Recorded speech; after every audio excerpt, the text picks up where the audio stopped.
All right, so today we'll be covering convection and mass transfer. So far we've been only doing problems regarding diffusion. That's a primary way that mass does get moved in many systems. But diffusion is only random movement, and oftentimes in actual systems we'll see that bulk flow, there will be like velocity of particles moving, and that actually can have an effect on the rate of mass transfer. And that is called convection. So, convection. This is kind of similar, you can think, in heat transfer as well, if you've taken that. It's just describing bulk flow that drives mass transfer.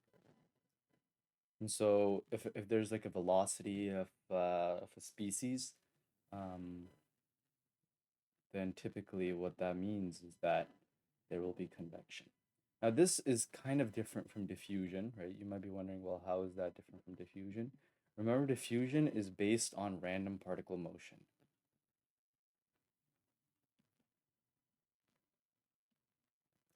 So it comes from random motion.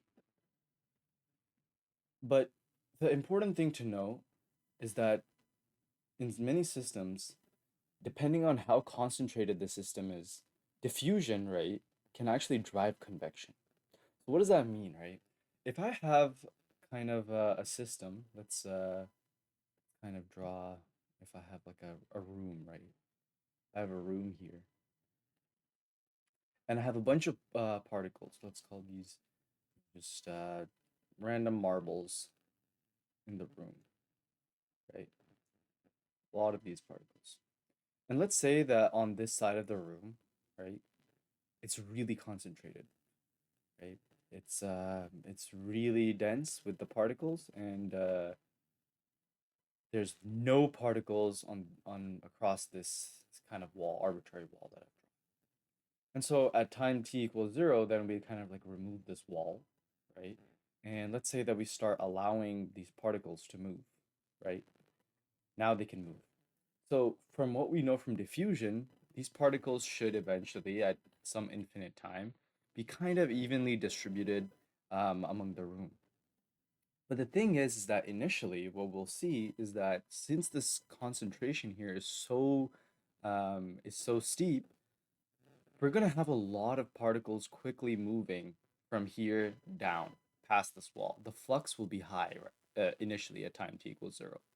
And so when these particles start moving, there's a lot of them, and they kind of create a kind of bulk flow. You can think, imagine I had at time t equals 0, we have around, instead of having just one particle move across this wall, let's say that we have 5 of these particles cross the wall.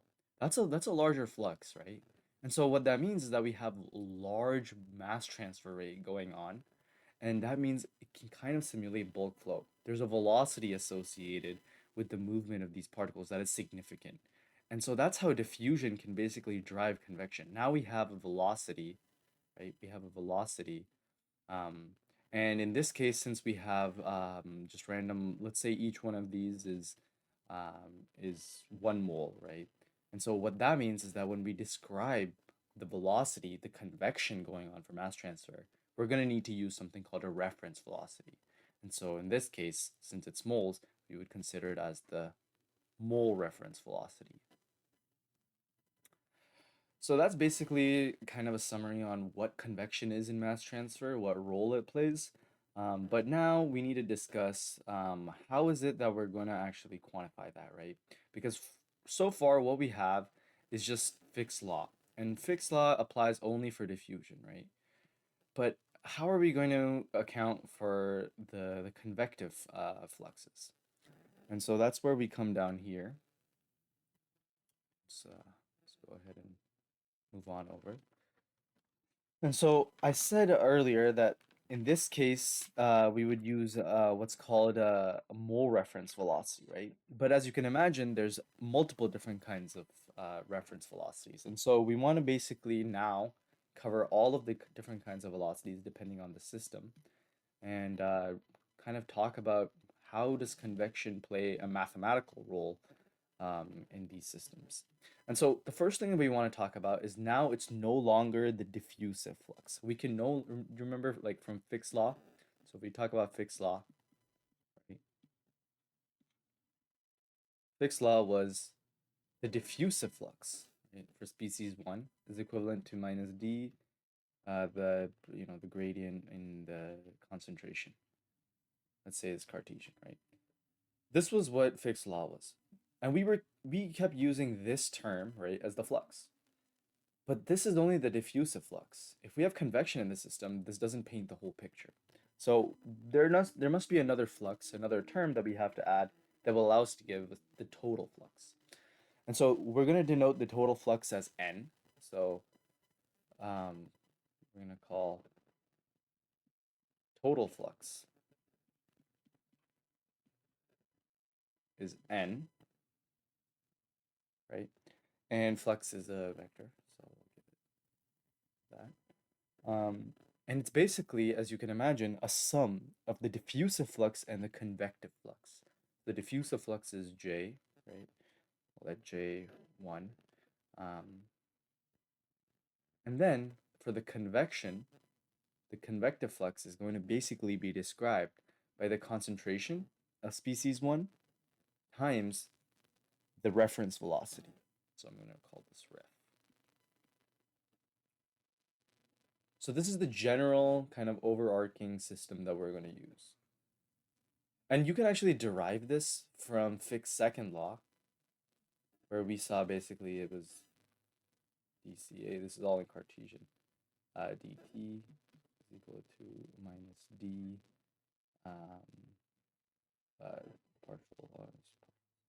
partial squared dCA dC squared. This was Fick's second law just for diffusion. But if you actually do a shell balance and you add in the convective terms, you'll see that basically at steady state, when we have this molar flux going on, this will turn into this N1, and you'll get the convective, the diffusive terms here, and you'll get the convective terms. Maybe I'll derive that in another video. But yeah, for right now, all you have to remember is this equation right here, this total flux equation, is what we're going to be using every single time you see any solution that's concentrated, right? So if it's concentrated, so far we've been only dealing in dilute situations. It's concentrated, or if it's essentially if there's velocities, if there's flow going on, right? All right, perfect. So now we want to discover what are the differences between the different reference velocities, right? I kept talking about the reference velocities. And so what we'll make is kind of like a chart. And here we'll say, let's say this is our choice, right? Let's say that this is the total flux equation.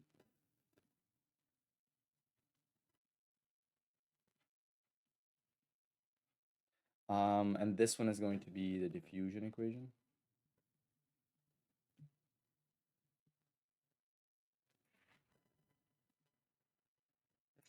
And this is going to be specifically looking at the reference velocity.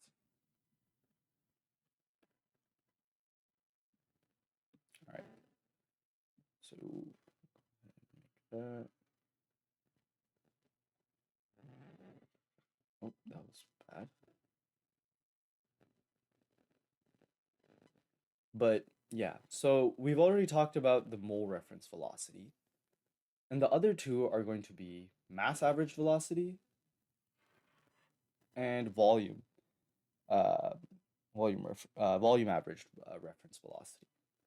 And so first what we're going to do was we're going to tackle the mole reference velocity. And so mole reference velocity is basically denoted by a star. Oh, it's denoted by a star next to the velocity. Right there. So this is mole average. And so the total flux equation is very similar to what we saw up there. It would be N1, right, equals J1 and I'll include that star to note that it's mole, plus the concentration of species 1 times the reference velocity. But what is the reference velocity, right? You're not going to be given it in the problems. It's not something that you actually have a value for often. And so what you want to know is that, okay, well, let's first tackle this diffusion term, and then we're going to need to get this convective term. You want to split it up. And so if we look at the diffusion term, it's going to be very similar to what we've seen. It's going to be just J1 star equals C1, the velocity, right? Actual velocity. This isn't a reference velocity. The actual velocity minus the reference velocity. And so what that simplifies down to is if we use Fick's law, right? All that does become is the diffusion coefficient times the concentration. But this note is the total concentration, not the concentration of one species. Again, this is the total concentration. And the reason why it's the total concentration is because we're going to be multiplying it by the change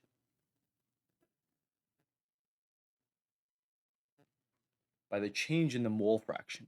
So this is mole fraction right here. So I think something important to note is total. Let me do it in a different color. Important. And so this total concentration, and this is mole frac. And remember that if I multiply, if I divide 2 mole fractions, that's basically the concentration. Okay, so now that we have that, we can now go ahead and go on over to the reference velocity. And so the reference velocity, right, v star vector, what is that equivalent to? It's defined as the mole fraction, right, of species 1 times the velocity of species 1 plus the mole fraction of species 2 times the velocity of species 2, and so on and so forth. If there was another species, then you would tack that on. But I'm assuming it's just a binary system right now, and so this is what it would look like. All right, perfect. So yeah, so we can actually transform this equation into something very similar. Let's say that now we can do the same thing for mole fraction, since this is the sum of all the mole fractions. We can also write this as the concentration, the total concentration, right, of V star is equivalent to the concentration of each species times its respective velocity.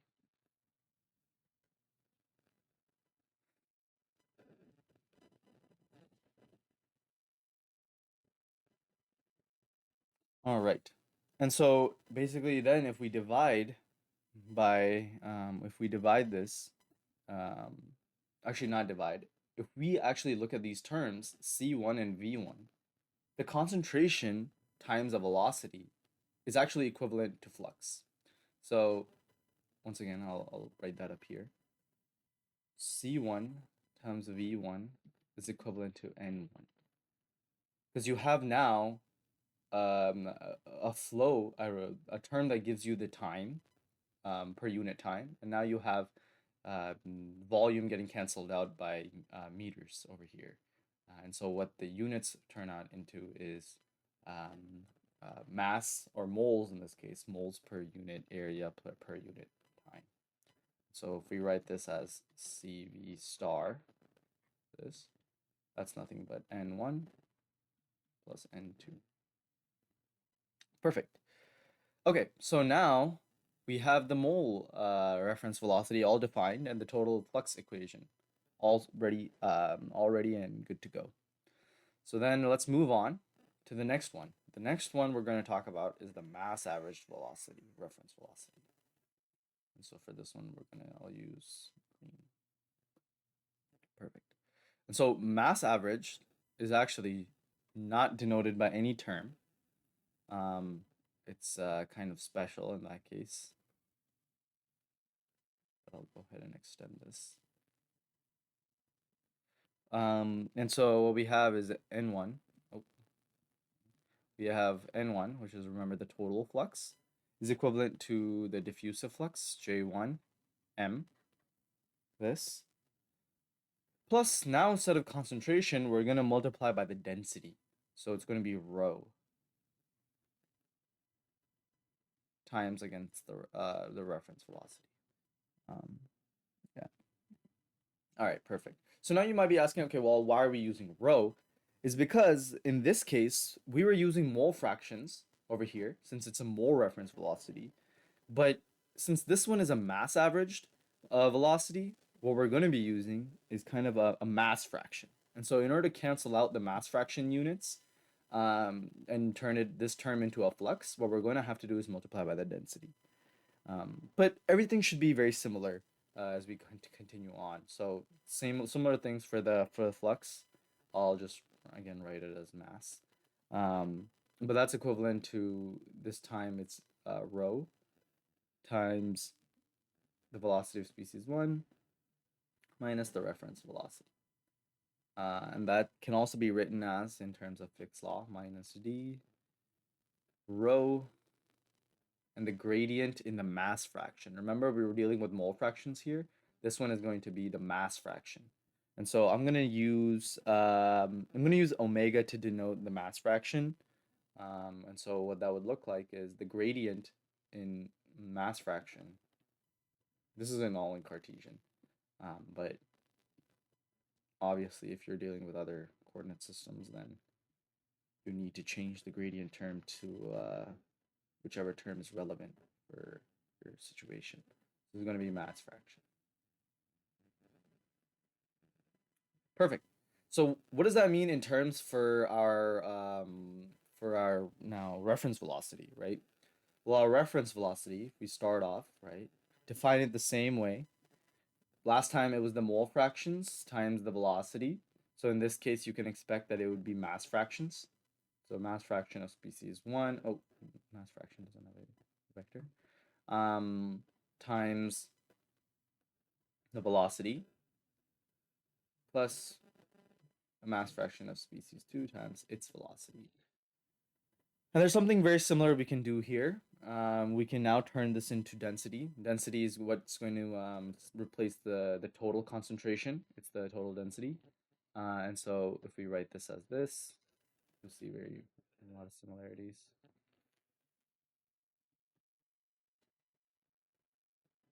Perfect. Oh, and these are the individual species velocities. And so once again, rho times velocity is actually equivalent to the flux. And so rho v is equivalent to n1 plus n2. Perfect. Now the last one that we have now is the volume averaged reference velocity. And so we'll tackle that now. Perfect. And so for this one, I'll use, I'll go ahead and we'll use orange, or actually purple. Yeah, so this one's going to be volume. And the way how we denote the volume, average, actually this is kind of dark. We'll use dark blue. Volume. And we denote volume with an O kind of, a degree kind of symbol. This is what it looks like. And so you might be thinking, okay, well, in this case, we'll be using, instead of mass fraction and mole fraction, we would have to use something called a volume fraction. And this is true. Volume fraction is indeed what we're going to be using, but it's important to mention how do we get that volume fraction term? And so it basically arises from partial molar volumes. And so thinking back to thermo, you might remember that we have what's called a partial molar volume, which arises as kind of like the sum. You sum all of them up to get the total volume. So this is the equation that basically gives the total volume for any solution that you have. So it's called V bar I, and this is the partial molar volume. And what it basically describes is if I was to add 1 mole of this particular substance, how much would it change um, how much would it change the total volume of the system? Let's say I had a system of ethanol and methanol. If I was to add 1 mole of methanol, how much would the volume change? That's basically what the partial molar volume is. And it's basically defined as VI bar is equivalent to the partial derivative of the total volume times the partial derivative of the mole. So it's how is the volume changing depending on how many moles I'm putting in. And this is at obviously constant temperature, pressure, and moles basically the moles has to be the same species um, that we're adding in. Another thing to note is that similar to how I said up here that C1V1 equals N1, C1, right, the concentration of one species times the molar partial molar volume of species 1 is equivalent to the volume fraction of species 1. And we'll denote a volume fraction as we'll denote that as psi in this case. All right, perfect. So now going back to our original table, we have the same exact equation for the total flux. Just in this case, we are not using mass. We are now using volume.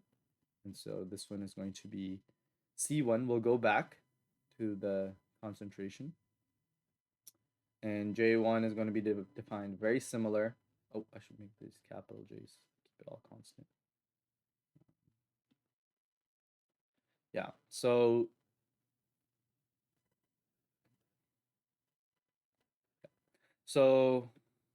J1 is now equivalent to C1 times V times V1 minus V naught, which is the reference velocity again. Perfect. And so if we now use Fick's law, this just equals the derivative with the gradient in concentration. And so this would be like dC1 dZ. Perfect. Now moving on to the reference velocity, we said that it's going to be instead of mass fraction and mole fraction, we're going to deal with volume fractions. This is true. Remember, our volume fraction was denoted by phi. And so this is going to be V1. Denote that. Oh, that looks too much like a row. 2, V2. And we can convert this into this because, as I said, C1V1 is equivalent to the volume fraction. So if we go down here, C1V1 is equivalent to the volume fraction, and so I can write this also as C2 V2 times the velocity 2. Note that V with a bar over it is different from V with an arrow over it. This just is velocity, while this one is talking about the partial molar volume.